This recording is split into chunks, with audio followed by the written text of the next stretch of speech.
பரம்பரை சொத்து வரியை விதிக்கும் எண்ணம் எதுவும் இல்லை என்று காங்கிரஸ் தலைவர் மல்லிகார்ஜுன கார்கே கூறியுள்ளார்.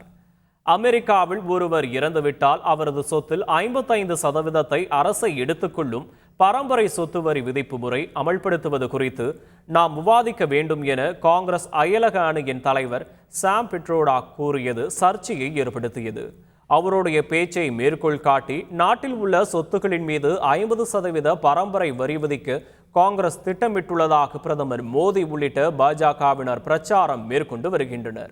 இந்நிலையில் கேரளாவில் செய்தியாளர்கள் சந்திப்பில் பேசிய காங்கிரஸ் தலைவர் மல்லிகார்ஜுன கார்கே சொத்து வரியோ அல்லது பரம்பரை வரியோ விதிக்கும் உள்நோக்கம் காங்கிரஸ் கட்சியிடம் இல்லை என்று, கட்சியால் அவ்வாறு செய்ய முடியாது என்றும் கூறினார்.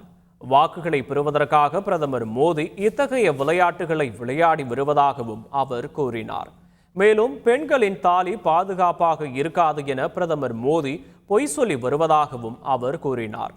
நாட்டுக்காக RSS மற்றும் பாஜக என்ன தியாகம் செய்துள்ளது என்று கேள்வி எழுப்பிய அவர், நாட்டின் விடுதலை போராட்டத்தில் கூட அவர்கள் பங்கேற்கவில்லை என்றும் குறிப்பிட்டார்.